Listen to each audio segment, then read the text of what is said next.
Hello students, कैसे हैं आप सब लोग। आई होप आप लोग अच्छे होंगे, अच्छे से पढ़ाई कर रहे होंगे। आज हम लोग करेंगे application of integrals chapter number 8।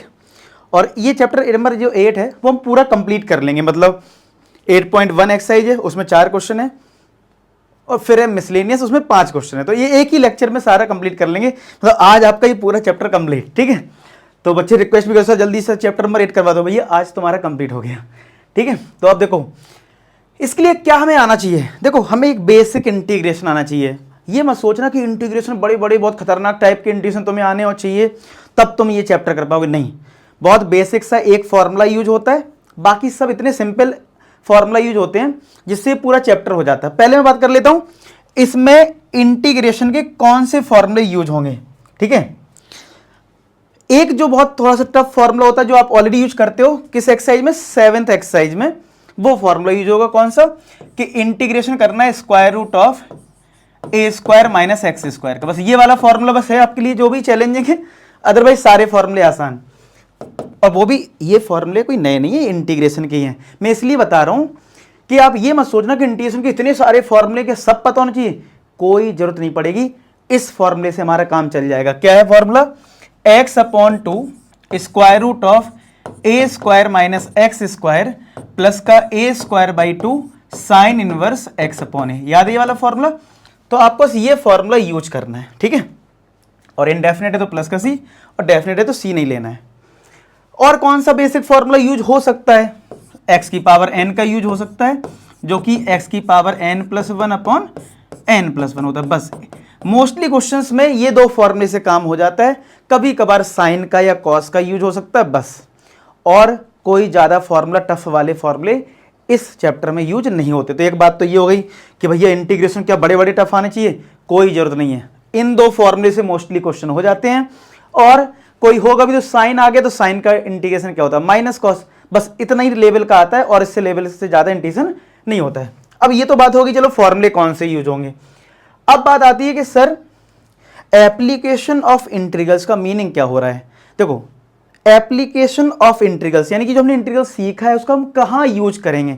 तो उस यूज को कैसे समझेंगे, देखो ऐसे समझो कि अगर ये हमारी मान लो एक्स एक्सिस है और ये हमारी वाई एक्सिस है, और कोई कर्व ऐसा बना रखा है यहाँ से यहाँ तक, और यहाँ पे मैं बोल रहा हूँ कि एक्स की वैल्यू 1 है और बोल रहा हूँ यहाँ पे एक्स 4 है, और मैं कहूँ जो भी ये कर्व है उसका एरिया बताओ 1 से लेके 4 के बीच में, यहाँ का एरिया बता दो मुझे। इस एरिया को फाइंड आउट करने के लिए हम इंटीग्रल्स का यूज करते हैं। तो यानी हम कह सकते हैं कि इंटीग्रल्स का जो एप्लीकेशन है वो कर्व का एरिया निकालने में यूज करते हैं। अब वो एरिया निकलता कैसे उस पर बात कर लेते हैं।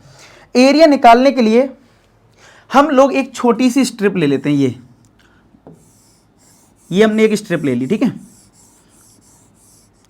अब आपने अगर आप फिजिक्स आपने पढ़ा है, फिजिक्स जो पीसीएम स्टूडेंट होंगे उनको पता होगा जब हम स्ट्रिप लेते हैं इस टाइप की कोई, तो अगर ये हॉरिजॉन्टल एक्सिस यानी एक्स एक्सिस है तो ये एक्स एक्सिस पे बहुत छोटा सा पार्ट है, इसको हम dx बोलते हैं।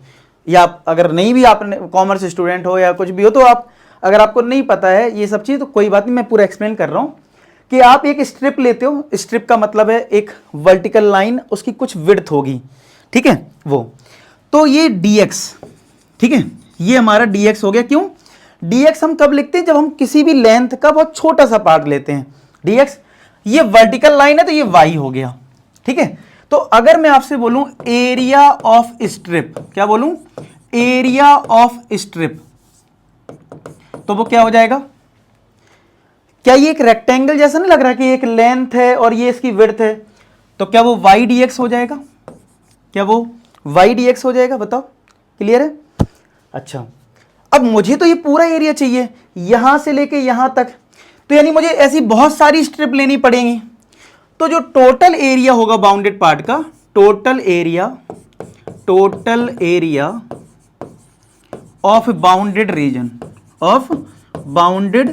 वो क्या हो जाएगा, वो हो जाएगा जो हमारा y dx है। यानी ये जो स्ट्रिप है इसमें बहुत सारी स्ट्रिप लेके हम इसका पूरा निकालेंगे तो हमें पूरा एरिया मिल जाएगा।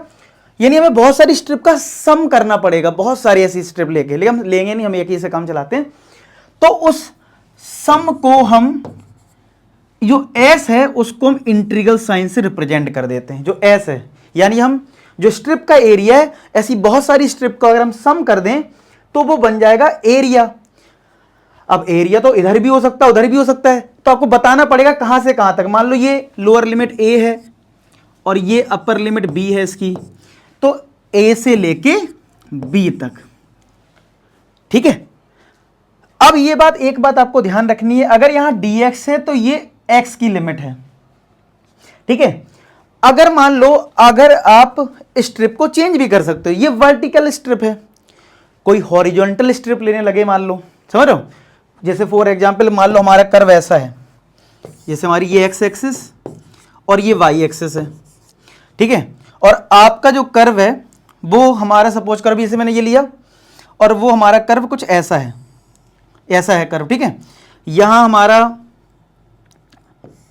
ठीक है, इसमें तो वर्टिकल से काम चल जाएगा, लेकिन अगर मुझे हॉरिजॉन्टल निकालना है, जैसे मैं इसको ऐसा ना, अगर मुझे फॉर एग्जांपल एक कर्व हमारा ऐसा है फॉर एग्जांपल ये, ठीक है। अब आपको वर्टिकल स्ट्रिप से समझ में आ गया कैसे लिया।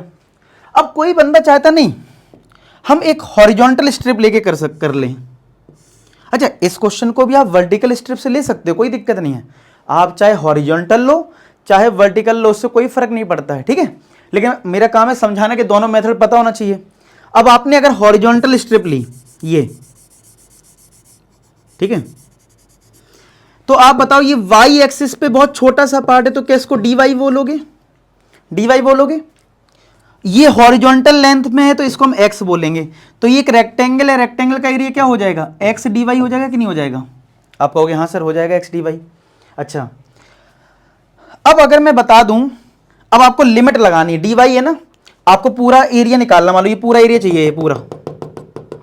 अब ये तो ओरिजिन है और मैंने बोल दिया ये अपर लिमिट जो है लेट से ये b है, और चलो वैसे तो ये ओरिजिन है, मैंने बोल दिया लोअर लिमिट यहाँ पे a है। वैसे तो हमें पता है x एक्सिस पे y कोऑर्डिनेट 0 होता है, लेकिन लेट से कि ये a है, तो x dy और टोटल एरिया निकालना है, तो लोअर लिमिट क्या है a, अपर लिमिट है b, तो लोअर लिमिट लगा दो अपर लिमिट लगा दो। तो इस बार जो लिमिट है देखो, अगर आप हॉरिजॉन्टल स्ट्रिप यूज कर रहे हो तो यहां dy आएगा, या रट्टा नहीं मारना है, सिंपल सोचो कि अगर आपने हॉरिजॉन्टल स्ट्रिप ली है इसका मतलब है कि यहां पे y का बहुत छोटा सा पार्ट होगा तो dy होगा, और अगर यहां dy है तो ये लिमिट तुम्हें y की निकालनी पड़ेगी। तो ये क्वेश्चन में देख लिया करो, y की लिमिट निकालना आसान है या x की लिमिट निकालना आसान है। लेट्स से मैं एक एग्जांपल समझाता हूं, जैसे फॉर एग्जांपल मैंने तुम्हें एक कर्व दे दिया ये, और मैंने कहा इसका एरिया बताओ, तो यहां तो x की वैल्यू 0 है और मैंने बोला x यहां पे 2 है।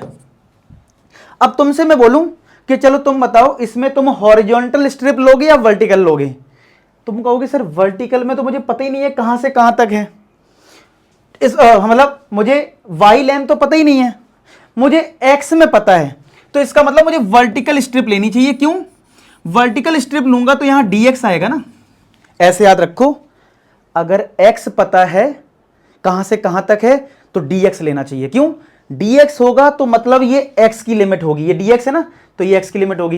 तो अगर मैं आपको x की लिमिट बता रहा हूं यहां से यहां तक है तो dx जरूर होगा, और dx होगा तो हमें वर्टिकल स्ट्रिप लेनी पड़ेगी, जिससे y dx लिखोगे एरिया y dx, और यहां लिमिट लगा दोगे, मान लो यहां 0 से लेके 2 तक। समझ में आया।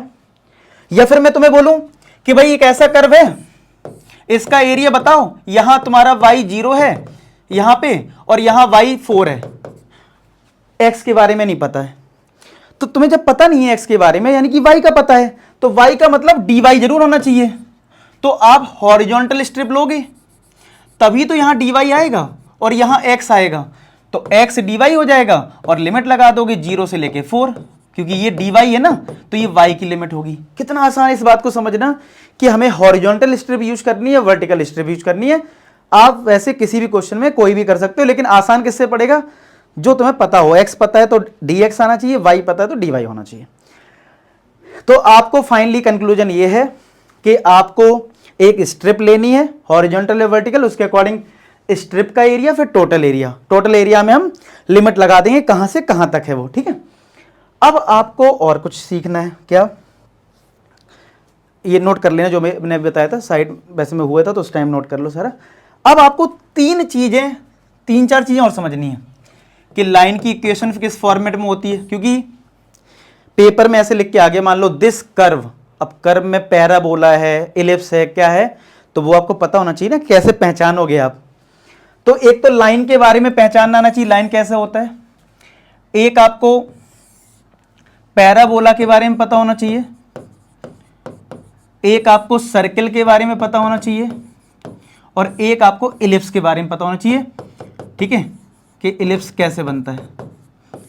डरना नहीं है, बहुत छोटी छोटी चीजें पता होनी चाहिए, पूरा इलिप्स चैप्टर नहीं पढ़ना है। ठीक है, कोई टॉपिक बहुत बड़ा उसमें सब कुछ नहीं निकालना, बहुत बेसिक चीजें जाननी है। ये चार चीजें सीखनी है, चार कर्व के बारे में आपको पता होना चाहिए। लाइन बचपन से सीखा है, स्ट्रेट लाइन का फॉर्मेट कैसा होता है, ax plus b y plus c equal to 0, ऐसे ही होता है। अब ये तो एक स्टैंडर्ड है, अब पेपर में हमेशा थोड़ी ना इसी फॉर्मेट में दे देंगे। आपको ये समझना है कि तुम लाइन जो मैं बता रहा हूं ना, इसको सीख लिया ना, ये चैप्टर आपके लिए इतना आसान हो जाएगा। और आपने ये इस तरीके से नहीं सीखा जैसे मैं सिखा रहा हूं, तो आपको फिर सोचते रहो कैसे होगा। ठीक है, यानी यहां पे ये समझने वाली बात है कि हमारे पास दो वेरिएबल होते हैं जिनमें दोनों वेरिएबल की पावर 1 होती है, ये मेन कॉन्सेप्ट है। देखो लाइन की इक्वेशन तो ठीक है, ax plus b y plus c होती है, उससे नहीं, दोनों वेरिएबल की पावर 1 होती है। यानी कि एग्जाम्पल के लिए चाहे x इक्वल टू 1/2y लिखा हो, चाहे y इक्वल टू 2x लिखा हो, चाहे x इक्वल टू 1/√3y लिखा हो, ऐसी कोई भी इक्वेशन आ जाए और तुम्हें लिखा ना हो कि ये क्या है, तो तुम समझ जाना ये लाइन है। क्यों? दोनों वेरिएबल की पावर 1 है ना। हर सब इक्वेशन में कांस्टेंट कुछ भी हो, बनेगी तो एक लाइन। ठीक है, क्या बनेगी? बनेगी तो एक लाइन। ठीक है, तो ये लाइन का कॉन्सेप्ट हो गया। पैराबोला समझो, हमेशा किसी भी इक्वेशन में जैसे दो वेरिएबल हम लेते हैं, तो यहां पे कॉन्सेप्ट क्या होगा, यहां पे कॉन्सेप्ट ये होगा कि x और y में किसी एक वेरिएबल पे पावर 2 होगी और एक पे 1 होगी, या उल्टा भी हो सकता है, x पे 1 होगा और y पे 2, मतलब किसी एक वेरिएबल पे पावर 1 और किसी एक वेरिएबल पे पावर 2, ये लॉजिक रहता है। अब नोट करने वाली बात इसमें यह है, ठीक है, पावर जिस पे 1 होगी, पावर 1 जिस पे होगी ना, उस एक्सिस पे पैराबोला बनेगा। पावर 1 जिस पे होगी उसी एक्सिस पे पैराबोला बनेगा। कहने का क्योंकि देखो पैराबोला पूरा थोड़ा समझना है, बस हमें इतना सा समझना है कि पैराबोला किस एक्सिस बनेगा। देखो पैराबोला तो ऐसे ही बनता है ना, ऐसे ऐसे ऐसे ऐसे, ये बनता है पैराबोला, लेकिन वो कैसे डिसाइड होगा, अब एग्जाम्पल से समझते हैं। अब किसी ने लिख दिया x² इक्वल टू y, अब ये तुम्हें पैराबोला थोड़ी ना पूरा पढ़ना है, जो तरीका मैंने बताया। क्या पहले पहचानना कैसे, दो वेरिएबल में किसी एक पे पावर 1 होगी और एक पे 2 होगी, हाँ तो ये पैराबोला, ऐसे पहचाना। ठीक है, जिस पे पावर 1 होगी उस एक्सिस पे पैराबोला बनाना है। तो पावर किस पे 1 है, y पे है ना, इसका मतलब y एक्सिस पे पैराबोला बना दो। अब तुम्हें कोई दे दे, मान लो x² इक्वल टू -4y, तो यहां पे कैसे पहचानोगे, एक पे पावर 2 है एक पे पावर 1 है, पैराबोला है। किस एक्सिस बनेगा, y एक्सिस पे बनेगा, लेकिन यहां माइनस है तो -y एक्सिस पे बनेगा। कितना आसान है, कांस्टेंट नंबर से घंटा कुछ फर्क नहीं पड़ता, चाहे इधर 4 लिखा हो, 3 लिखा हो, 2 लिखा हो, कोई फर्क नहीं। जिस तरीके से मैं समझा रहा हूं इतना आसान हो जाएगा आपको पैराबोला बनाना, ये सब बनाना। ठीक है, किसी ने लिख दिया y² इक्वल टू -4x, तो कैसे पहचानोगे कि दोनों वेरिएबल में x की पावर 1 है, y की पावर 2 है, जिस पे 1 है उस एक्सिस पे बनाना है, तो x एक्सिस पे बनाना है, लेकिन नेगेटिव है तो -x एक्सिस बनाना है, ये x एक्सिस नेगेटिव है ना, इस एक्सिस पे बनाना है। बस ऐसे एक और सोच सकते हो, y² इक्वल टू 4x है तो इस पे पावर 1 है x पे, कांस्टेंट नंबर यहां 2 हो सकता है, 3 कुछ भी हो सकता है, कोई फर्क नहीं पड़ेगा। ठीक है, ये हो गया पैराबोला का कॉन्सेप्ट। अब आते हैं सर्किल पे, x की पावर 2 y की पावर 2 दोनों में होता है, और इलिप्स में भी दोनों पे पावर 2 होता है। तो पहचाने कैसे, सर्किल में coefficient of x² and y² same होता है, ऐसे ध्यान रखोगे।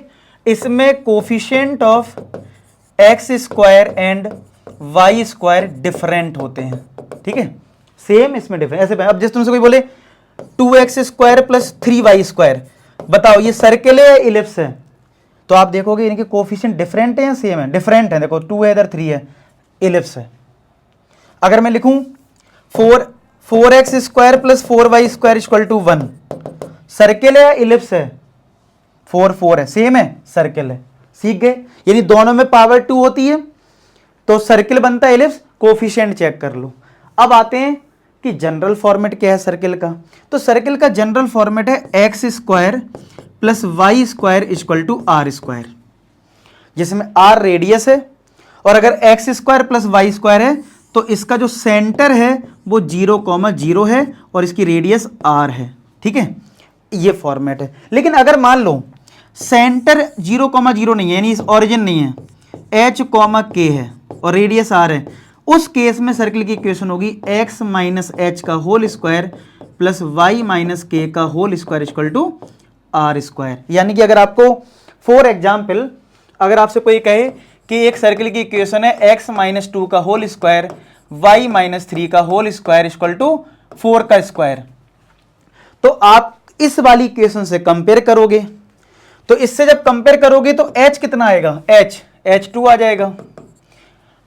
y माइनस के कितना आ जाएगा? 3 आ जाएगा। तो आप कह सकते हो कि हमारा जो सर्किल होगा उसका सेंटर जो है वो 2,3 हो जाएगा, क्योंकि सेंटर क्या है?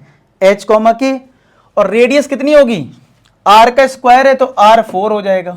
तो ऐसे बना सकते हो। लेकिन जो भी एनसीईआरटी में क्वेश्चन है वो हमारा इस वाले फॉर्मेट का है जिसमें सेंटर 0,0 है। अगर ये इस फॉर्मेट की इक्वेशन है तो सेंटर 0,0। अब आते हैं इलिप्स पे। इलिप्स आपको दो तरीके का फॉर्मेट देखने को मिलेगा, x² upon a² plus y² upon b² equal to 1, और एक मिलेगा x² upon b² plus y² upon a² equal to 1।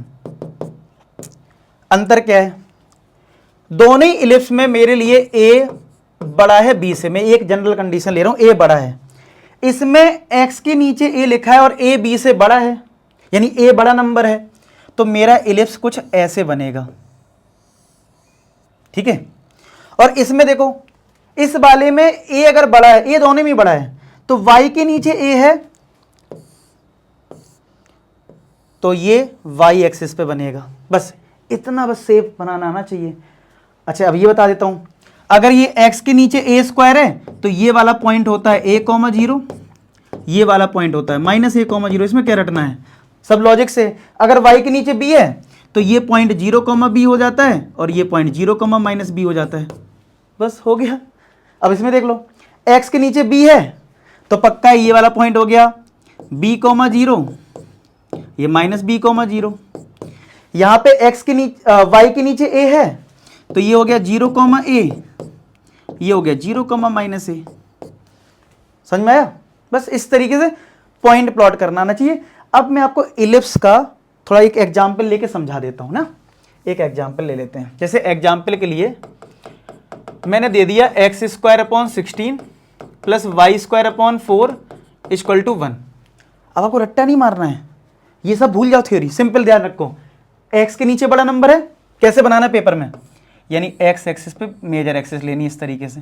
ठीक है, अच्छा अगर हम इसको इस इलिप्स से कंपेयर कर दें, x² upon a² plus y² upon b² equal to 1, तो a² अगर 16 है तो b² क्या आएगा 4, तो a की वैल्यू आ जाएगी +-4 और b की वैल्यू आ जाएगी +-2। तो इसका मतलब है x के नीचे 16 है, स्क्वायर रूट कर दिया करो, तो यहां 4,0 हो जाएगा, ये -4,0 हो जाएगा। 4 का स्क्वायर रूट कर दो 2 आएगा, तो ये 0,2 आ जाएगा, तो ये 0,-2 आ गए। क्योंकि पॉइंट पता होगा तो आप आराम से एरिया निकाल लोगे। पॉइंट पता होना चाहिए, इतना ही पता होना चाहिए इलिप्स में, और ये सेंट्रिसिटी वगैरह कुछ पता होने की जरूरत नहीं है। समझ में आया? देख लोगे कैसे इलिप्स बनाना है। तो एक बार फिर से देखो पूरा चीज। अब मैं एक बार रिवाइज करवा देता हूं, फटाफट जितना बताया सब रिवाइज करवाता हूं। कोई इक्वेशन दे दी, पहचानो उसमें वेरिएबल में पावर क्या है, दोनों में पावर 1, लाइन बनाओ, लाइन बनेगी। लाइन कैसे बनती है, x को 0 रख दिया, y निकाल लिया, फिर x को कुछ रख दिया, y निकाल लिया, ऐसे करके लाइन बन जाती है। पैराबोला, दोनों वेरिएबल को देखो, एक पे पावर 1 एक पे पावर 2, कांस्टेंट कुछ भी हो, जिस पे पावर 1 होगा उस एक्सिस पे पैराबोला बना दो। इलिप्स और सर्कल में क्या होगा, अगर एक्स स्क्वायर वाई स्क्वायर का कोफिशिएंट सेम है तो सर्कल, डिफरेंट है तो इलिप्स। सर्कल की जो जनरल इक्वेशन है बहुत सिंपल है, x square plus y square equal to r square, जिसमें आर हमारा रेडियस होता है और इस वाले में सेंटर 0 0 होते हैं। और अगर बाई चांस इस फॉर्मेट में है तो आपको एच और के निकालना पड़ेगा, वो सेंटर होगा, रेडियस आर होगा। इलिप्स बनाने के लिए तो मैंने बता दिया इतना सारा, सिंपल ध्यान रखो, बहुत आसान है। एक्स स्क्वायर वाई स्क्वायर दिया होगा, कोफिशिएंट अलग अलग दे रखे होंगे, उनका स्क्वायर रूट कर देना, एक्स के नीचे वाला एक्स के नीचे लिख दो, वाई वाला वाई पे लिख दो, जैसे ये था। भूल जाओ ये कॉन्सेप्ट क्या बताया, दोनों के कोफिशिएंट अलग हैं, इलिप्स बनेगा। एक्स के नीचे 16 है, 16 का स्क्वायर रूट 4 होता है तो 4 इधर -4 इधर, काम खत्म। वाई के नीचे 4 है तो स्क्वायर रूट कर दो 2, तो ऊपर 0,2 0,-2, बस इतना ही पता होना चाहिए। आया समझ में, नोट कर लो, फिर हम लोग एक्सरसाइज करते हैं फटाफट, ठीक है। अब देखो पहला क्वेश्चन क्या है, इलिप्स का ही है पहला क्वेश्चन। देखो, find the area of region boundary ellipse, खुद लिख दिया, अगर ना लिखते तो क्या कोफिशिएंट अलग अलग है, बन जाता। अच्छा, अब आप बताओ कि यहां पे किसके नीचे बड़ा नंबर है, एक्स एक्सिस पे, तो क्या हमारा इलिप्स जो है, अगर ये एक्स एक्सिस है और ये वाई एक्सिस है, तो क्या हमारा इलिप्स कुछ इस तरीके से बनेगा, क्योंकि एक्स पे बड़ा बनेगा। और अभी भी सिखाया तुम्हें कि इसका स्क्वायर रूट कर दो तो ये 4,0 होगा और ये -4,0 होगा, ये 0,4 होगा, नहीं सॉरी ये 9 है, 9 का स्क्वायर रूट क्या होता है 3, तो ये 0,3 हो जाएगा, 0,3 लो बन गया। इतना ही काम है इसका, 0,-3 होगा। हाँ, पेपर में थोड़ा कंपेयर करके दिखा देना, ठीक है, कि भैया हमने x square upon a square plus y square upon b square equal to 1। आप ए को वहां लिया करो जहां बड़ा नंबर है, 16 बड़ा नंबर है इसलिए मैंने ए यहां ले लिया, काम खत्म। तो ए स्क्वायर इक्वल टू 16, तो ए आ गया +-4, और b square equal to 9 compare करके बी आ गया +-3। इतना पेपर में दिखा देना, इलिप्स बना देना।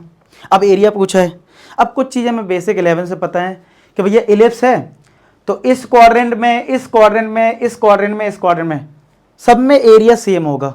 तो हम फोकस करते हैं एक क्वाड्रेंट का एरिया निकाल लेते हैं, तो हमें 4 टाइम्स कर देंगे, टोटल एरिया आ जाएगा। नहीं, मेरा कहने का मतलब यह है कि अगर इसको मैं ओ बोल रहा हूं, इसको ए, इसको बी, यानी मुझे अगर एरिया निकालना है ओ ए बी ओ का, ठीक है, ये एरिया मैं निकाल लूंगा, तो मुझे टोटल जो एरिया निकालना है, ठीक है, एरिया जो टोटल एरिया निकालना है मुझे, वो हो जाएगा 4 टाइम्स एरिया ऑफ,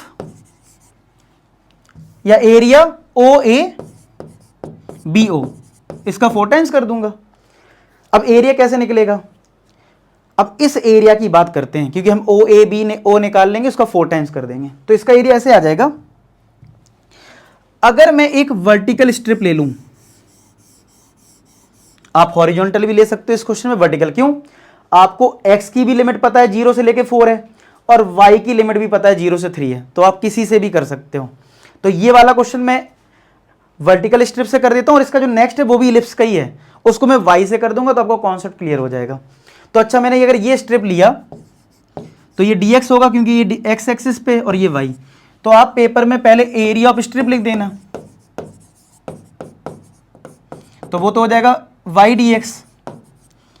तो ये अब, तो ये 4 टाइम्स, अब इसका एरिया लिखना है पूरे का, ओ ए बी ओ का, तो उसके लिए हमें इंटीग्रेशन लगा देना होता है इसमें, तो इंटीग्रेशन ऑफ y dx, ये तो स्ट्रिप का एरिया है, हमें तो टोटल चाहिए, टोटल ये क्या कहते हैं, टोटल मतलब सम, सम मतलब इंटीग्रेशन।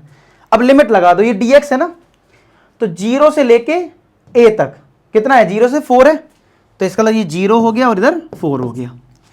अब इसको सॉल्व कैसे करें, तो जो y होता है, हमारी जो स्ट्रिप है ना, इसका जो अपर वाला पार्ट है वो किस पे लाई कर रहा है, इलिप्स पे लाई कर रहा है ना, तो इलिप्स की इक्वेशन से y की वैल्यू निकाल के यहां पुट करके इंटीग्रेट करना है। तो देखो इलिप्स की इक्वेशन है x square upon 16 plus y square upon 9 equal to 1।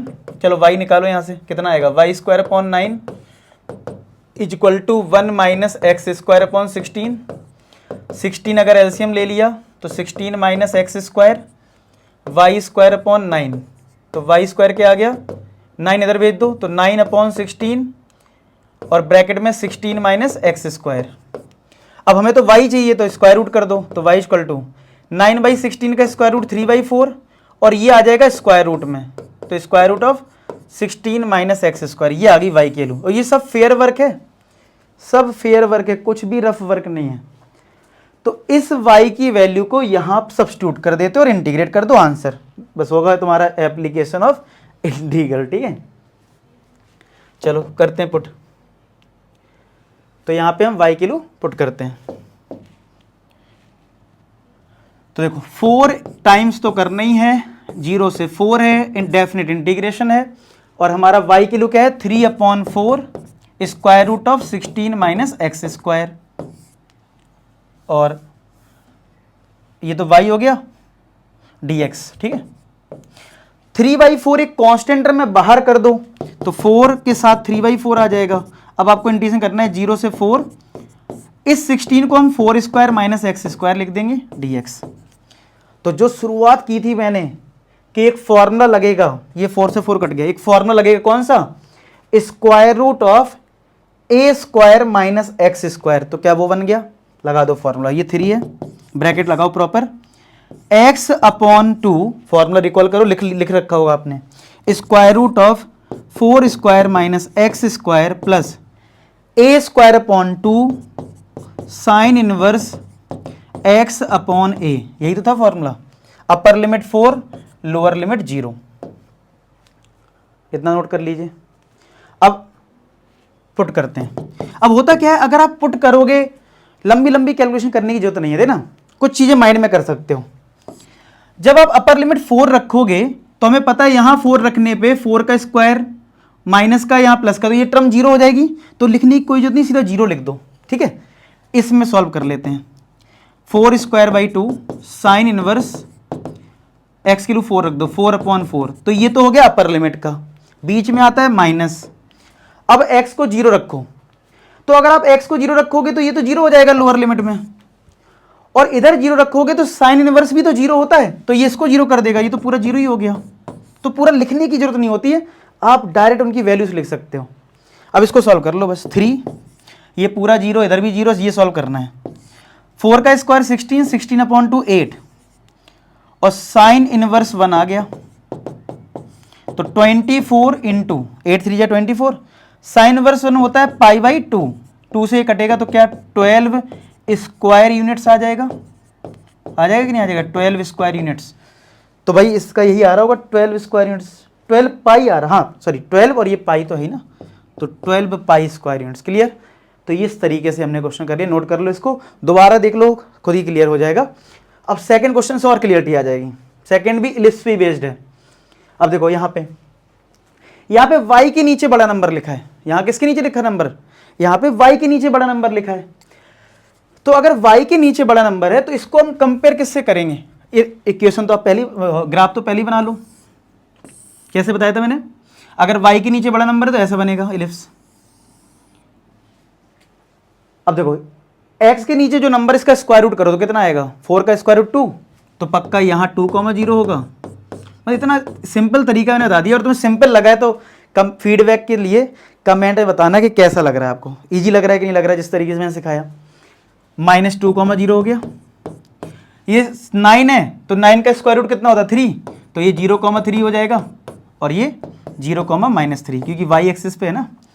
अब आपको पेपर के लिए थोड़ा कंपेयर करना है तो कर लो, तो इस बार हम लिखेंगे x² / b², y², मैंने पहले ही बोल दिया जो बड़ा नंबर होगा उसके नीचे a लिखना है, a² = 1, तो कंपेयर होगा तो b² = 4, तो b आ जाएगा +-2, a² = 9, तो ये आ जाएगा +-3। ये तो सिर्फ दिखाने के लिए, काम तो हमने पहले से ही कर लिया है। अगेन पूरा एरिया बताना है, लेकिन तुम अपना एरिया जो है वो किसी एक का निकाल के 4 टाइम्स कर दोगे, तो हम वही करेंगे, फर्स्ट क्वाड्रेंट का एरिया निकाल लेंगे, तो O ले लो, A और B, तो यहां पे भी वही हो जाएगा एरिया, टोटल जो एरिया निकालना है हम लोगों को, तो जो टोटल एरिया वो किसके इक्वल हो जाएगा, वो हो जाएगा 4 टाइम्स एरिया OABO। अब यहां पे तुम्हारे ऊपर है, तुम चाहो तो वर्टिकल स्ट्रिप ले लो और चाहो तो हॉरिजॉन्टल ले लो, क्योंकि दोनों ही पता है। इलिप्स में क्या होता है, हमें हॉरिजॉन्टल भी पता है, वर्टिकल भी पता है। तो पिछला क्वेश्चन मैंने वर्टिकल से बताया, इस बार आपको हॉरिजॉन्टल से बता देता हूं, उस जिससे क्लियरिटी हो जाए भाई दोनों स्ट्रिप लेने की। तो मैंने चलो ये हॉरिजॉन्टल स्ट्रिप ले ली। तो अगर हॉरिजॉन्टल स्ट्रिप ली है तो ये y एक्सिस पे छोटा सा पार्ट है तो पक्का ये dy होगा। रटना क्या है, समझ के करोगे तो ये x होगा क्योंकि x एक्सिस पे है। तो इसका मतलब एरिया ऑफ स्ट्रिप हमारी क्या होगी, एरिया ऑफ स्ट्रिप हमारी हो जाएगी x dy। और जब हम इसका पूरा एरिया निकालेंगे फर्स्ट क्वाड्रेंट का, ये तो 4 पता ही क्यों है, 4 तो इसलिए कि मल्टीप्लाई करना है टोटल एरिया के लिए। इस एरिया की बात करो तो समेशन करना पड़ेगा इस स्ट्रिप के लिए x dy का। लेकिन अगर यहां पे dy है तो आपको y की लिमिट लगानी पड़ेगी, तो ये 0 और ये 3, लोअर लिमिट क्या है 0 और 3, तो 0 से 3 हो गया, बस खत्म। अब सेम क्वेश्चन हो गया। अब यहां पे dy है और यहां पे x है, तो हमें इस बार x को चेंज करना पड़ेगा और y के टर्म्स में लाना पड़ेगा। कहां से आएगा, ये स्ट्रिप हमारी कहां पे लाई कर रही है, इलिप्स पे, तो इलिप्स की इक्वेशन से आएगा। जहां पे स्ट्रिप हमारी लाई करती ना, जो इसका अपर पार्ट है ये इधर, तो ये किस पे है, इलिप्स पे है ना, तो इलिप्स से निकाल लो सेम तरीके से जैसे लास्ट टाइम किया था। तो x square plus 4 y square upon 9 equal to 1। अब लास्ट टाइम हमने, इस बार हमें क्या निकालना है, एक्स निकालना है वाई के टर्म्स में क्योंकि यहाँ dy है। तो x square upon 4 equal to 1 minus y square upon 9 LCM ले लो, तो 9 minus y square x square upon 4, तो एक्स स्क्वायर क्या आ जाएगा, 4 इधर गया तो 4 अपॉन 9 हो गया, और 9 माइनस वाई स्क्वायर, तो एक्स आ जाएगा, स्क्वायर रूट कर दो 2/3 square root of 9 minus y square, ये आ गया। इसको सब्स्टिट्यूट कर देते हैं तो कितना आ जाएगा, 4 into 2/3 square root of 9 minus का वाई स्क्वायर, अपर लिमिट और लोअर लिमिट, अपर लिमिट और dy। और खुद से सॉल्व करो, ठीक है, ये नहीं कि मेरा बस छापने में लगे हो, सीखोगे कब, ठीक है। इंटीग्रेशन खत्म हो गया, अब ये भी चैप्टर खत्म हो रहा है, तो आप लोगों को खुद से करनी चाहिए कैलकुलेशन, ठीक है, रिवीजन भी हो जाएगा आपका डेफिनेट का, ठीक है। अब चलो 2/3 कांस्टेंट टर्म में बाहर कर लो। अब आपको इंटीग्रेशन करना है 0 से 3, 9 क्या होता है 3 का स्क्वायर माइनस वाई का स्क्वायर।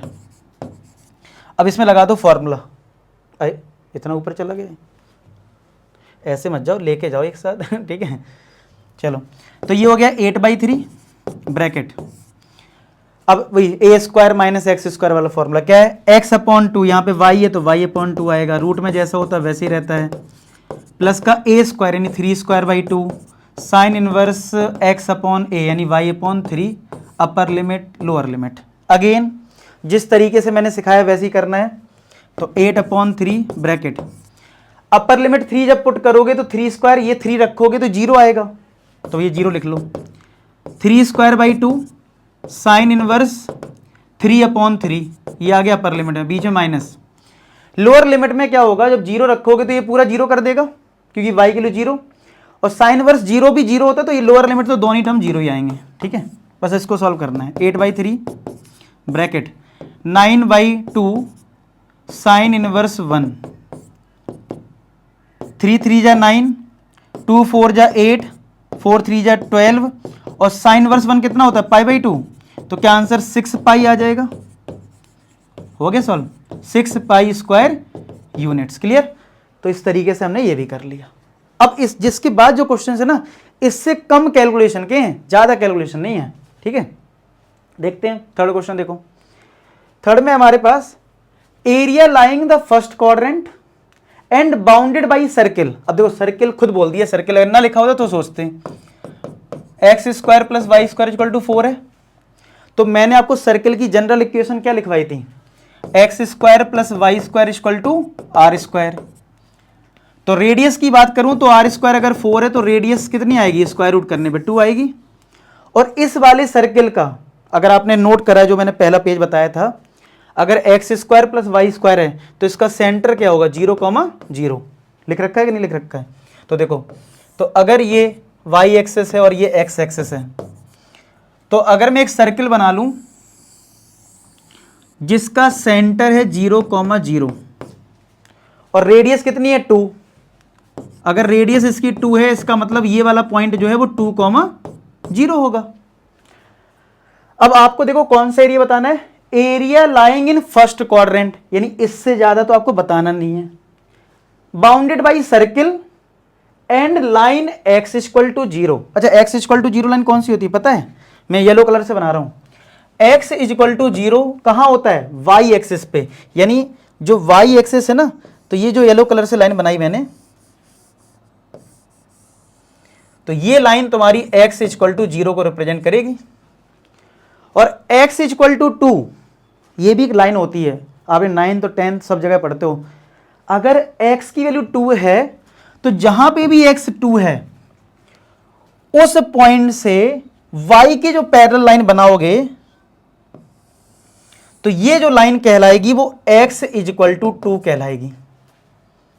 पहले ही समझो, x equal to 0 y axis पे होता है तो ये लाइन हो गई। हमेशा x इक्वल टू, अगर कोई कांस्टेंट नंबर दे रखा है तो वो y के पैरेलल होगी, और अगर y equal to constant number दे रखा है तो वो x के पैरेलल होगी। ये चीज ध्यान रख के, ये आपने 10th में भी सीखा होगा, मैं फिर से एक्सप्लेन कर दे रहा हूं। अगर x equal to constant number दिया है तो वो एक लाइन है, और लाइन जो है वो y के पैरेलल बनेगी। अब फाइनली तुमसे ये बोला है कि आप एरिया बताओ सिर्फ फर्स्ट क्वाड्रेंट में, जो कि इस लाइन के बीच में आता हो और फर्स्ट क्वाड्रेंट में आता हो, सर्किल के अंदर हो। तो क्या ये वाला पार्ट होगा जो मैंने ये डॉट डॉट बना दिए हैं? तो अब आप इसमें चाहो तो हॉरिजॉन्टल स्ट्रिप ले लो, चाहो वर्टिकल।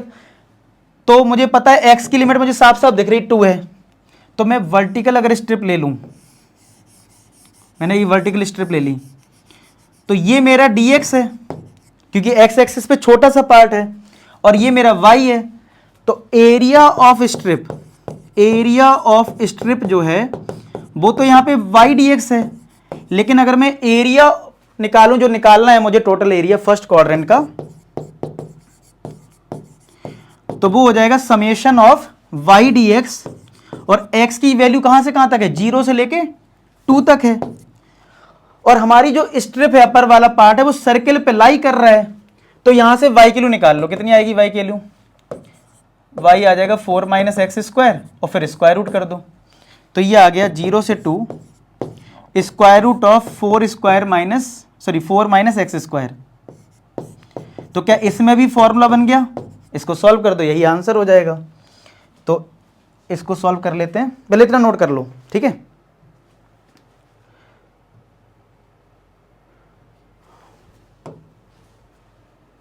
अच्छा, ये मैंने उस पेज अलग नहीं किया था, चलो कोई नहीं, हो जाएगा। तब भी मैं इसका जुगाड़ मुझे पता है कैसे करना है।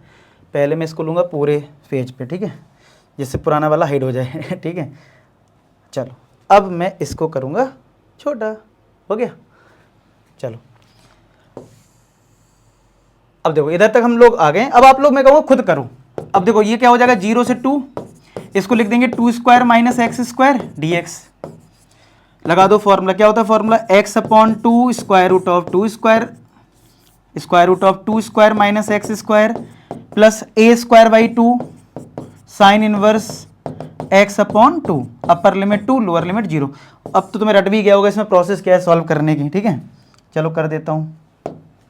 चलो पहले 2 रखोगे तो 2 का स्क्वायर ये 0 आएगा, तो अपर लिमिट में ये 0 हो गया, plus 2 square upon 2 sine inverse 2 upon 2 minus lower limit में पता है ये 0 होगा और ये 0 होगा, ये तो रट गया अब 2 क्वेश्चन करने के बाद। तो 2 का स्क्वायर 1 2 कटा 2 आया, साइन इनवर्स 1 होता है पाई बाई 2, तो आंसर क्या आ जाएगा? Pi square units. क्या आएगा? पाई स्क्वायर यूनिट्स हमारा आंसर आएगा। पाई आ रहा होगा, 1 मिनट, एनसीईआरटी भाई कितना आ रहा है? ऑप्शन था क्या? अच्छा हाँ, ऑब्जेक्टिव है ना ए पार्ट, थर्ड का है ए पार्ट। नेक्स्ट देखो, नेक्स्ट फोर्थ क्वेश्चन जो लास्ट है इस एक्सरसाइज का, area of reason bounded by the curve. देखो इसमें कर्व लिख दिया, बताया नहीं कौन सा कर्व है, मैंने इसी की बात कर रहा था, पहचानना तुम्हें आना चाहिए। 4x लिखा है और y एक्सिस और एक लाइन दे रखी है y इक्वल टू 3। अब आप बताओ, अगर y square equal to 4x है, एक पे पावर 2 है और एक पे पावर 1 है, पहचानो। वीडियो पॉज करो, क्या बताया था?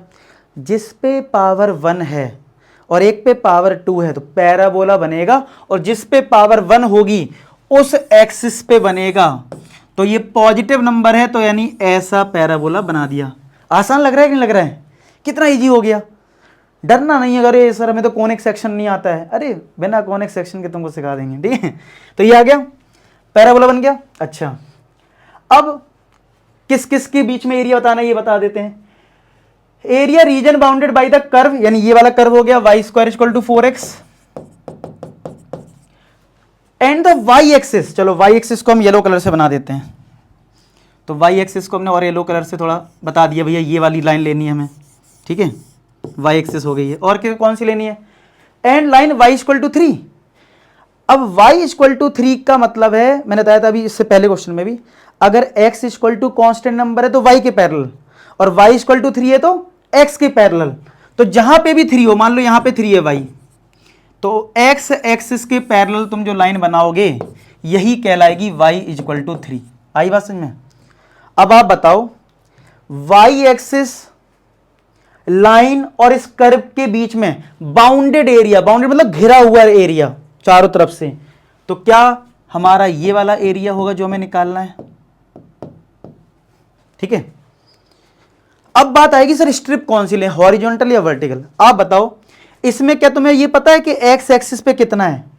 नहीं पता है। हाँ, निकाल सकते हो, तरीका है, मैं बता देता हूं कैसे निकाल सकते हो। अगर y की वैल्यू 3 इसमें पुट कर दो तो x मिल जाएगा, तो ये इंटरसेक्शन पॉइंट आ जाएगा। लेकिन क्यों इतनी मेहनत करना, निकाल सकते हो। फिर आप वर्टिकल स्ट्रिप भी ले सकते हो, ठीक है, क्योंकि वर्टिकल स्ट्रिप अगर आपने ली तो आपको फिर चाहिए होगा क्या, dx, यानी x के बारे में पता होना चाहिए कि x कहां से कहां तक है। लेकिन इतनी मेहनत क्यों करना कि y को पुट करो फिर x निकालो, जब ऑलरेडी तुम्हें पता है y की लिमिट 0 से लेके, ये देखो ये ओरिजिन है, इस तरह ओरिजिन होता है, ओरिजिन से लेके ये 3 तक है। जब हमें साफ साफ पता है ये ओरिजिन है और ये 3 है, y की लिमिट पता है, तो क्यों ना हम हॉरिजॉन्टल स्ट्रिप ले लें। और हॉरिजॉन्टल स्ट्रिप में क्या होता है, dy होता है और ये x होता है। अगर किसी को भी डर लगता है हॉरिजॉन्टल वर्टिकल लेने में, अरे ले लिया करो ना, गलत तो ही होगा। अब बताओ, जब तुम हॉरिजॉन्टल लोगे तो तुम खुद बताओ, ये वाला जो पार्ट है वो किस एक्सिस पे, y पे है ना, तो y पे छोटा सा पार्ट है जिसका मतलब dy आएगा और इधर x आएगा। हो गया खेल खत्म। तो अब आप एरिया ऑफ स्ट्रिप लिखोगे, x D, area of strip क्या आ जाएगा, एक्स डी वाई।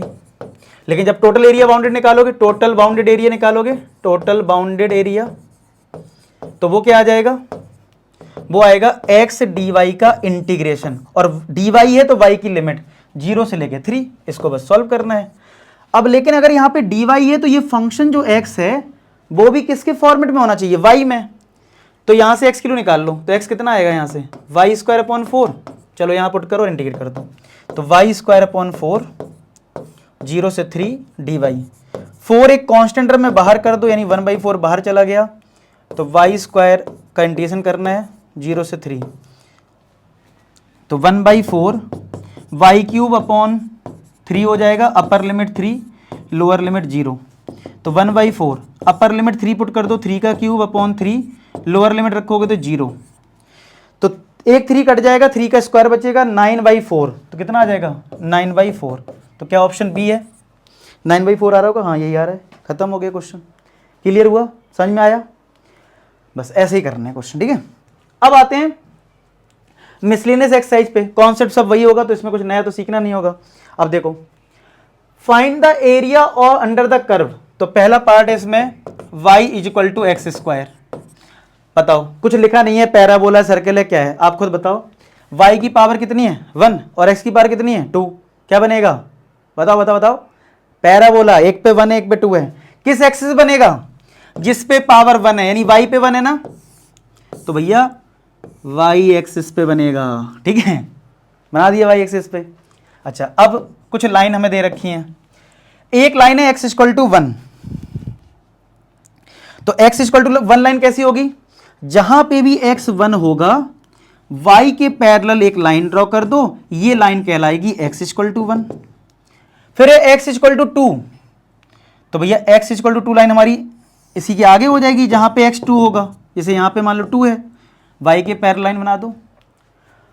और एक x एक्सिस, तो भैया एक्स एक्सिस तो हमारी ये है, तो ये होगी एक्स एक्सिस। अब आप बताओ ये जो कर्व है यानी ये जो व्हाइट कलर से बना हुआ है और ये लाइन बनी हुई है और ये एक्स एक्सिस, बाउंडेड पार्ट कौन सा होगा? क्योंकि इनमें क्वेश्चन में बाउंडेड पार्ट चाहिए होता है। तो क्या बाउंडेड पार्ट यहां वाला हो जाएगा? ये बताओ ये वाला होगा कि नहीं होगा? दिख रहा है? अब आप बताओ मुझे हॉरिजॉन्टल स्ट्रिप लेनी है वर्टिकल? तुम हॉरिजॉन्टल वर्टिकल छोड़ो, तुम्हें लिमिट किसकी पता है? क्या तुम्हें एक्स साफ साफ दिख रहा है 1 से लेके 2 तक है? अगर एक्स है तो पक्का dx होगा, dx होगा तो मतलब स्ट्रिप का छोटा पार्ट जो है वो हॉरिजॉन्टल में होगा, यानी तभी तो हम बोलेंगे ये dx है ये y है। अब तो आया समझ में? हर तरीके से बता रहा हूं जिससे तुम्हें स्ट्राइक कर जाए। तो एरिया ऑफ स्ट्रिप अभी भी क्या होगी? एरिया ऑफ स्ट्रिप वो तो y dx ही होगी, लेकिन टोटल एरिया की बात आएगी, टोटल बाउंडेड एरिया की बात आएगी। Total bounded area, total bounded जो एरिया है वो कितना होगा? वो हो जाएगा 1 से लेके 2 y dx, ठीक है, क्योंकि x की लिमिट 1 से 2 था। अब y रखना पड़ेगा, y कहां से आएगा? ये देखो y इक्वल टू क्या एक्स स्क्वायर है, तो ये रख दो एक्स स्क्वायर 1 से 2 dx। तो ये एक्स स्क्वायर का इंटीजन क्या होता है? X cube upon 3, upper limit 2 lower limit 1। तो पहले अपर लिमिट रख दो, तो 2 की power 3 upon 3 minus lower limit रख दो, तो 8/3 माइनस 1/3, तो कितना आ जाएगा? 7/3। कितना आ गया? 7/3 स्क्वायर यूनिट्स, स्क्वायर यूनिट्स। खेल कर क्लियर हुआ? नोट कर लो इसको। अब सेकंड जो है y इक्वल टू एक्स की पावर 4 आ गया, जो सेकंड पार्ट है इसका उसमें आ गया y इक्वल टू एक्स की पावर 4। अब आप कहोगे सर आपने पावर 4 का तो बताया ही नहीं। याद रखना जो एक्स स्क्वायर का कर्व बनता है पैराबोला शेप में, तो जितनी भी पावर इवन होगी 4, 6, 8 सबका शेप वही होता है। हाँ वो बात अलग है, अगर हमारा y equal to x square का पैराबोला ऐसा बनता है मान लो, तो x की पावर 4 का थोड़ा खुला हुआ बनेगा ऐसे, लेकिन ये कौन सा हम एग्जैक्ट फिगर बना रहे हैं, तो किसी को क्या पता ये x की पावर 4 है या ये x की पावर 4 है? अगर मैं इसी को बोल दूं तो क्या फर्क पड़ जाएगा? कौन सा हम बिल्कुल एक एक पॉइंट लेके लेते हैं, हम तो ये रफ फिगर बनाते हैं, ठीक है। और यही पेपर में बनाना होता है। एग्जैक्ट फिगर कौन बना रहा है कि एक एक पॉइंट देखो, अच्छा 1 पे 2 आया, 3 पे कितना आया, ऐसे नहीं बनता है। तो दोनों के फिगर सेम होते हैं। हाँ कंपेयर कोई करवा दे कि भैया ये y equal to x square है, ठीक है, उल्टा लिख दे, ट्रू फॉल्स कोई पूछ ले तो पता होना चाहिए कि अगर एक्स स्क्वायर ही है तो इससे खुला हुआ कुछ ऐसा बनेगा, ठीक है, लेकिन बनेगा इसी टाइप का ही शेप। तो ये ध्यान रखना जब भी पावर इवन है, ठीक है। तो यानी शेप, तो यानी सेम क्वेश्चन हो गया फिर तो। अब बना लो फटाफट। यानी y की पावर 1 है तो y एक्सिस पे बनाना होगा, बना दिया। x इक्वल टू 1 तो 1 पे y के पैरेलल लाइन ड्रॉ कर दो, x इक्वल टू 1 लाइन हो गई। फिर x इक्वल टू 5 है तो 5x y के पैरेलल लाइन ड्रॉ कर लो, यानी ये एरिया निकालना है और ये 1 से 5 है। सेम काम कर लो, वर्टिकल स्ट्रिप ले लो, तो वर्टिकल स्ट्रिप अगर ले ली तो y dx होगा, तो एरिया क्या हो जाएगा y dx और लिमिट हो जाएगी 1 से लेके 5। अब y पुट कर दो, y कितना है x की पावर 4 है, बस हो गया क्वेश्चन सॉल्व 1 से 5। अब x की पावर 4 का कंडीशन क्या होता है? x की पावर 5 अपॉन 5, 5 1 अपर लिमिट रख दो 5 की पावर 5 अपॉन 5 माइनस 1 रखोगे तो 1 अपॉन 5 आएगा, ये कट जाएगा, 5 की पावर 4 आएगा। 5 की पावर 4 होता है 625 माइनस ये हो जाएगा 0.2, तो क्या 0.2 माइनस करेंगे तो कितना आ रहा है इसका आंसर? 624.28। हाँ सही तो है, 624.80 तो आएगा, क्योंकि 0.2 ऐड करने पे ही आ जाएगा। यही आंसर दे रखा है, स्क्वायर यूनिट्स, काम खत्म हो गया, ठीक है, हो गया क्वेश्चन सॉल्व। अब चलो नेक्स्ट करते हैं। अब ये बोला है स्केच द ग्राफ दिस। अब मॉड वाला जो है ना, हमने बहुत कंटिन्यूटी में भी ग्राफ बना रखे हैं, लेकिन मैं फिर से बनाता हूं। अगर y equal to mod x plus 3, पहले अगर इसका ग्राफ हमें बनाना है तो पहले तो मॉड के बारे में समझ लेते हैं। मॉड का ग्राफ कैसे बनता है कि भाई अगर x प्लस 3 की वैल्यू 0 से बड़ी होगी तो ये मॉड जो है वो पॉजिटिव से ब्रेक होता है, ये हमने सीख रखा है। और अगर x प्लस 3 की वैल्यू जीरो से छोटी हुई तो ये माइनस से ब्रेक होता है, ये हमें पता है, ठीक है। और इसको दूसरे वर्ड्स में बोलूं कि x की वैल्यू अगर 3 को उधर भेज दिया, -3 से बड़ी हुई तो ये पॉजिटिव होगा, ठीक है। और अगर x की वैल्यू -3 से छोटी हुई तो वो नेगेटिव होगा। तो अगर ग्राफ की बात करें तो अगर ये x एक्सिस है और ये y एक्सिस है, जो भी खेल होना है वो -3 पे होना है। -3 यहां है, मान लो यहां 0 है, यहाँ पॉजिटिव नंबर्स हैं, यहाँ -1 है, -2 है, -3 है। तो हमें पता होना चाहिए मॉड का जो ग्राफ होता है वो वी शेप में बनता है, याद है कैसा बनता है? वी शेप में बनता है, ठीक है। तो बस आपको वी शेप लेना कहाँ होता है, मतलब जो कॉर्नर वाला पॉइंट है वो कहाँ लेना होता है, जहां पे ये ब्रेक कर रहा है, -3 पे ब्रेक कर रहा है, तो -3 पे ये हमने ब्रेक कर दिया। इस तरीके से हमारा ग्राफ बन गया। तो -3 से आगे यानी -3 से बड़े पे हमारी जो लाइन है वो क्या है, x+3, y = x+3, यानी ये बन गया y = x+3, ठीक है। और अगर हमने x को -3 से कम लिया यानी कि इस साइड, तो ये मॉड जो है वो कैसे ब्रेक होगा, माइनस से, यानी कि हमारा जो ये वाली जो लाइन है वो हो जाएगी y = दिस। तो बस यही ग्राफ बन गया हमारा, हो गया, स्केच कर लिया हमने ग्राफ, ठीक है। तो ये तो हो गया भैया, मॉड को ब्रेक कर लिया, मॉड का ग्राफ हमने बना लिया। अब एक लिमिट भी सॉल्व करनी है, -6 से 0 मॉड x+3 dx। ये कुछ जाना पहचाना क्वेश्चन नहीं लग रहा है? 7.10 एक्सरसाइज का मॉड पे हमने क्वेश्चन बहुत सारे करे हैं। कैसे करोगे? हमें पता है ये वाला जो मॉड है, नंबर लाइन बनाए, -3 के बाद ये पॉजिटिव से ब्रेक होगा और -3 से पहले ये किससे ब्रेक होगा, नेगेटिव से। और हमें करना है इसको सॉल्व -6 से 0 तक। तो ये क्वेश्चन तो हमने 10th एक्सरसाइज अगर आपने की ढंग से तो उसमें कर रखे हैं। इसको ब्रेक कर दो, यानी कि -6 से एक ले लो -3, और इस मॉड को इस वाले पार्ट में नेगेटिव से ब्रेक कर दो, यानी -x+3, और एक -3 से 0 ले लो जिसमें पॉजिटिव से ब्रेक कर दो, और इसको सॉल्व कर दो, आंसर आ जाएगा, ठीक है। चलो करते हैं। इसका माइनस बाहर किया, पहले आप इतना नोट करें, तब तक मैं इसको स्क्रीन पे ले लेता हूं।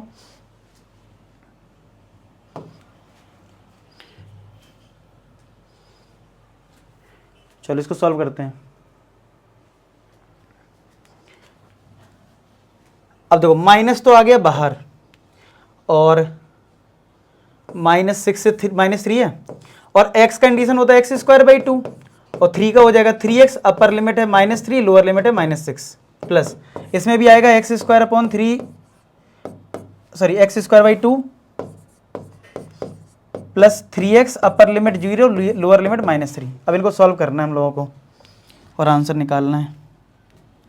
तो माइनस, अगर -3 यहां पुट करा तो माइनस, ध्यान से करते हैं, -3 का स्क्वायर 9/2 प्लस -3 यहां रखोगे तो -9 आएगा, ब्रैकेट क्लोज, बीच में माइनस, -6 का स्क्वायर 36/2 प्लस बीच में माइनस, ये -6 रखोगे तो -18 आएगा, ब्रैकेट क्लोज, और ये बड़ा ब्रैकेट लगा लो, प्लस अपर लिमिट रखोगे 0 0, ये तो 0 0 हो जाएगा, यानी 0 आ गया अपर लिमिट है, बीच में -3 पुट करोगे तो -3 का स्क्वायर 9/2, और इधर -3 रखोगे तो -9 आएगा।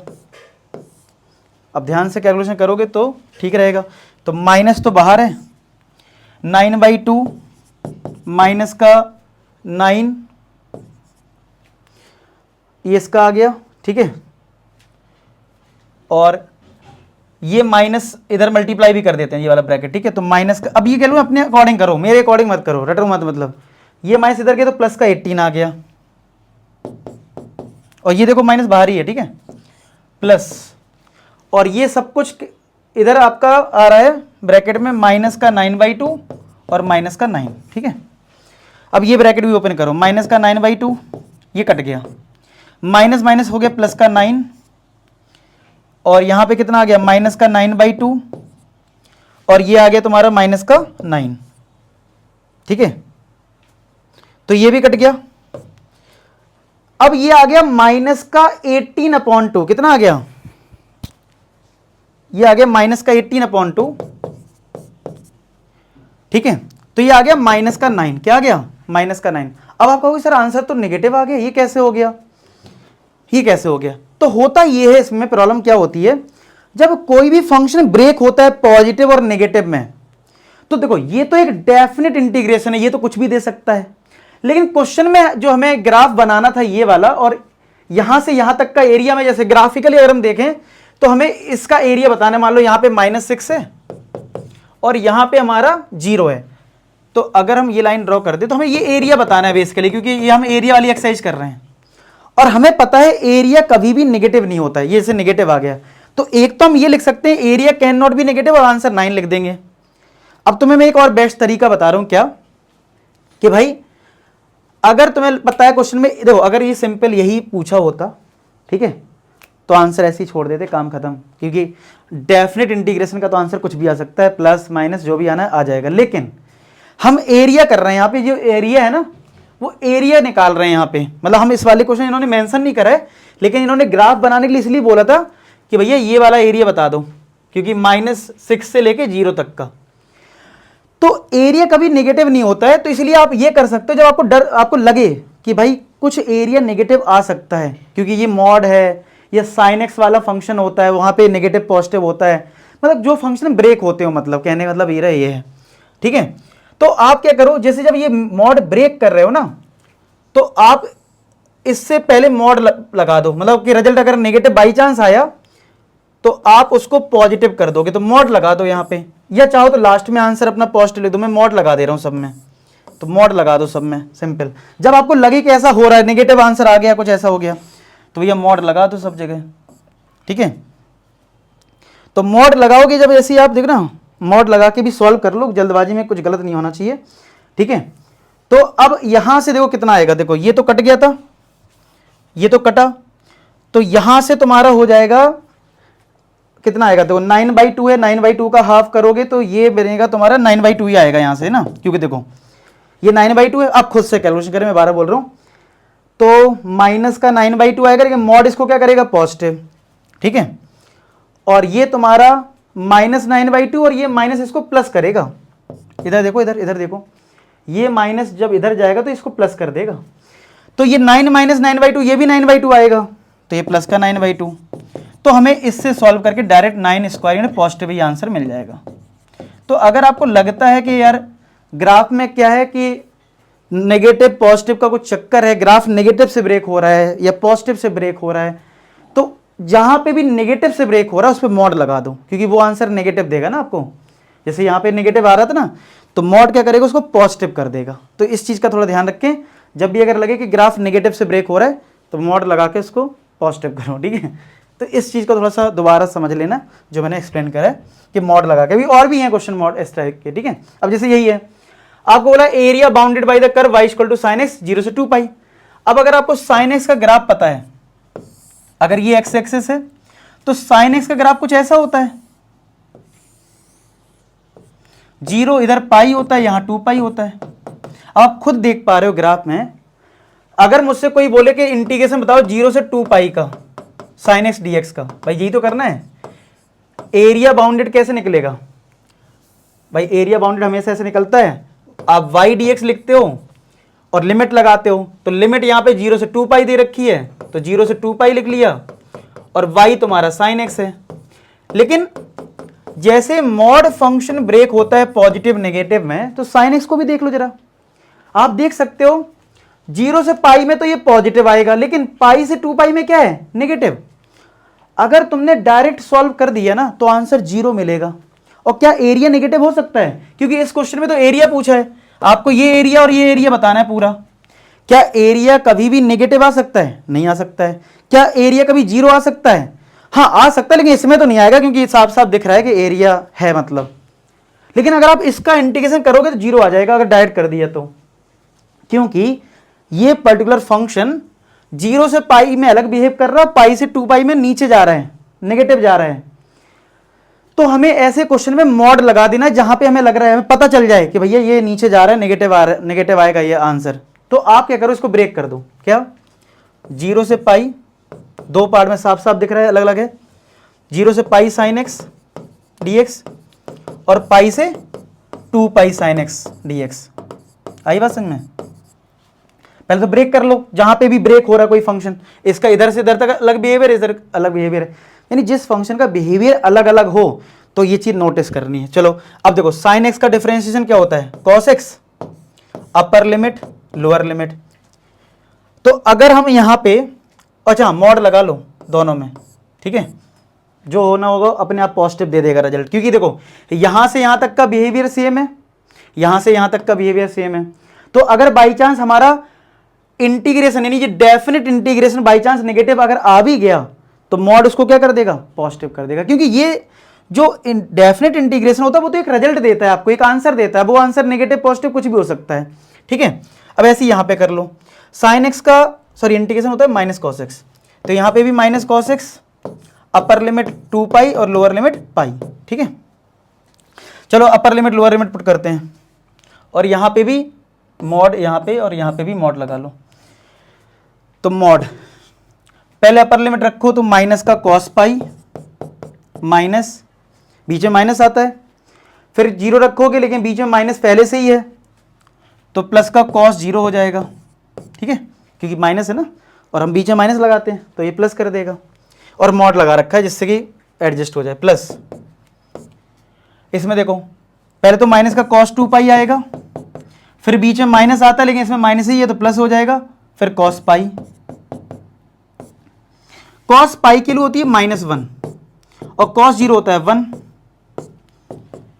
कॉस 2 पाई की वैल्यू अगर आपको नहीं पता मैं बता दे, तो कॉस 2 पाई होता है प्लस का 1, तो ये -1 होगा, और कॉस पाई होता है -1, तो ये माइनस माइनस प्लस हो गया, तो 1 + 1, और देखो यहां पे माइनस आया कि नहीं आया, तो ये तो 2 आ गया लेकिन ये -2 आ रहा था, लेकिन मॉड ने इसको क्या करा, पॉजिटिव, और आंसर आ गया 4 स्क्वायर यूनिट्स, ये आ रहा है आंसर बुक में देखोगे तो आपको जिसमें पता हो कि निगेटिव हमारा एरिया हो रहा है उसमें मॉड लगा दो।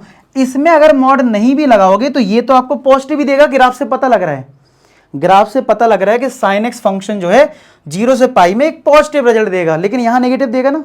तो अगर आपको पता है कि यहां नेगेटिव देगा तो भैया उसी वाले में मॉड ठोक दो, इसमें मॉड नहीं भी लगाओगे तो चलेगा, लगा दिया तो भी कोई दिक्कत नहीं, क्योंकि एरिया में नेगेटिव लेना नहीं है, तो इसमें आएगा भी नहीं नेगेटिव, आपने लगा दिया तो कोई दिक्कत नहीं, लेकिन इसमें मॉड लगाना जरूरी रहेगा, ठीक है।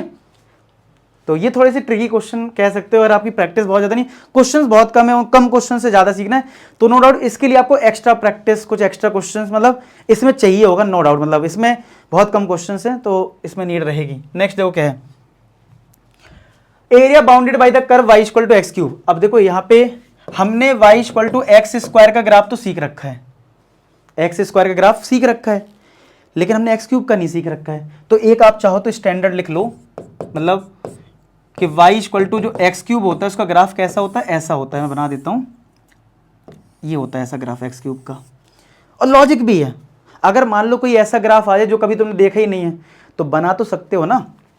x की वैल्यू 1 रखोगे तो y कितना आएगा 1, तो 1 पे 1 आ रहा है, 2 रखोगे तो 8 आ रहा है, 3 रखोगे 27 आएगा, लेकिन माइनस में रखोगे -1 का क्यूब -1 देखो नीचे आएगा, -2 का क्यूब -8 आएगा, तो पता लग गया ना नीचे आएगा माइनस पे और उस पे पॉजिटिव रहेगा। तो पॉइंट प्लॉट करके आप बना सकते हो, कोई नया आ जाए तो, ठीक है, इसका बनाना है।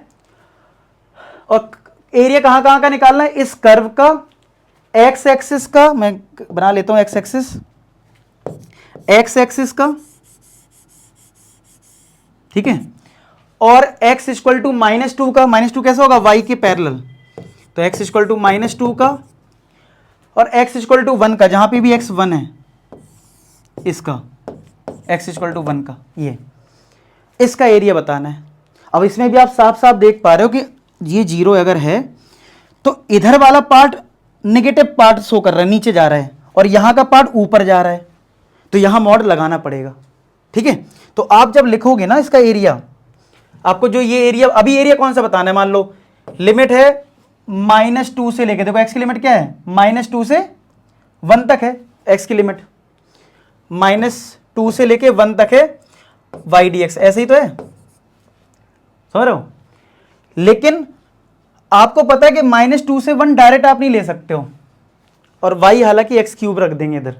y हमारे लिए क्या है, हम ये कह सकते हैं, अगर आपको और थोड़ा प्रॉपर समझना तो आप ऐसा समझ सकते हो कि एक स्ट्रिप यहां ले लो और एक स्ट्रिप यहां ले लो, मतलब आपको पता है अलग अलग बिहेवियर है, एक यहां से यहां ले लेंगे और एक यहां से यहां ले लेंगे, तो ये हो जाएगा dx, ये हो गया dx, ये y ले लिया और ये y ले लिया। अब दो अलग अलग है तो इसे y1 y2 लिख सकते हो, तो क्या हो जाएगा y1 dx, -2 से लेके 0 तक ले लिया मैंने एक स्ट्रिप, ठीक है, प्लस एक ले लिया 0 से लेके 1 तक, और ये कितना है y2। अब ये y2 से कंफ्यूज मत हो जाना, y1 y2। अब y दो जगह लिखना सही नहीं था, y1 y2 कर दिया है, वो y, इसको y समझना, नहीं तो सोचो y1 क्या आ गया, ठीक है। अब हमें पता है ये नीचे पक्का इसका एरिया नेगेटिव आएगा, डाउट अगर आपको लग रहा है तो मॉड लगा दो भाई, अपने आप पॉजिटिव दे देगा, और ये तो देगा ही देगा पॉजिटिव, तो यहां लगा भी दोगे तो ठीक है, नहीं लगाओगे तो भी ठीक है, लेकिन इस पे लगाना जरूरी है, कंपलसरी है, क्योंकि नीचे जो है ना नेगेटिव आ सकता है, आएगा ही।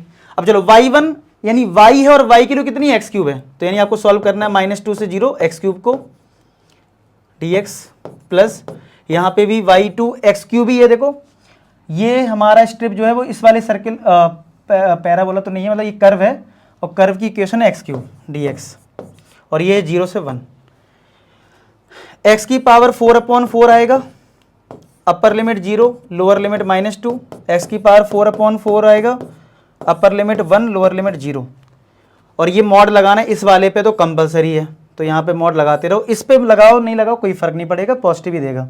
अगर आपको डाउट लग रहा है तो लगा लो, ठीक है।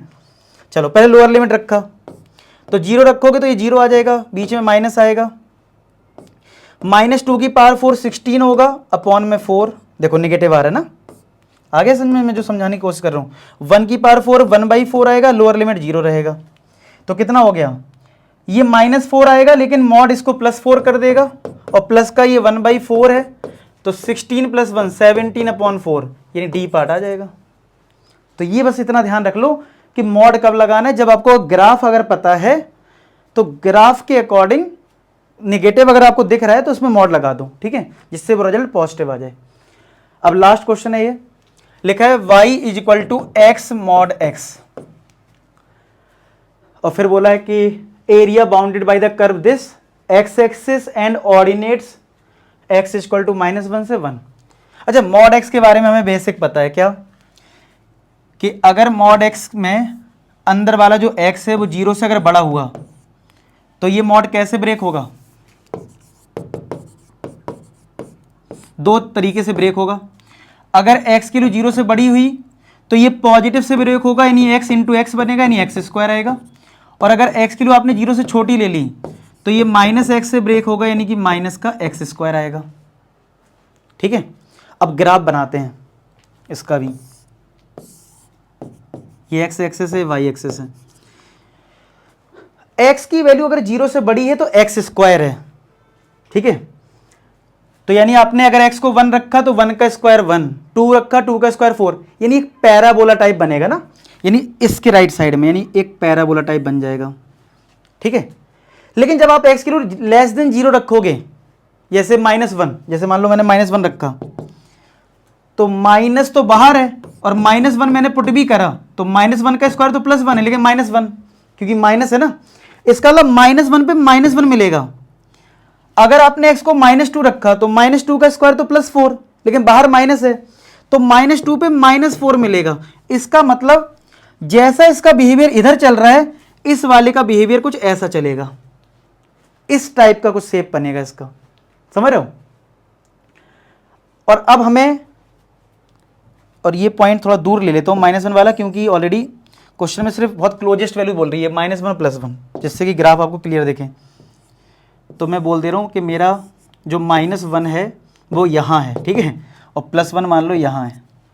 तो आपको एक लाइन बनानी है x = -1, वो देख रहे हो -1, यानी y के पैरेलल, और एक बनानी है लाइन x = 1, ये बनानी है।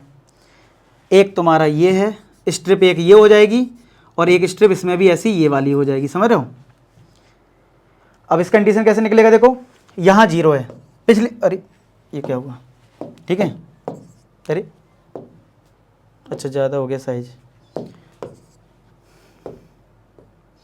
ठीक है, तो इरेजर से ये ज़्यादा, ठीक है, हो गया सही। अब देखो, अब एक हम ले लेंगे, देखो ये -1 है यहाँ पे, तो -1 से लेके ये 0 है यहाँ पे, तो एक ले लिया हमने -1 से 0, जैसे लास्ट टाइम किया था, और -1 से 0 यानी 0 से कम पे, 0 से कम पे हमारा फंक्शन कितना है, माइनस का x² और dx, ठीक है। लेकिन हमें पता है ये नीचे साइड इसका एरिया नेगेटिव आ सकता है, मॉड लगा लो, प्लस एक हो जाएगा 0 से 1, और हमारा फंक्शन 0 के बाद कौन सा है, x² है, तो x² dx हो जाएगा। ये तो पॉजिटिव ही आएगा, मॉड लगा दो तो भी दिक्कत नहीं है, नहीं लगाओ तो भी कोई दिक्कत नहीं। चलो x² कंडीशन क्या हो जाएगा, x³ और अपर लिमिट है 0, लोअर लिमिट है -1 और मॉड लगा लो। इसका भी हो जाएगा x³ upper limit 1, lower limit 0।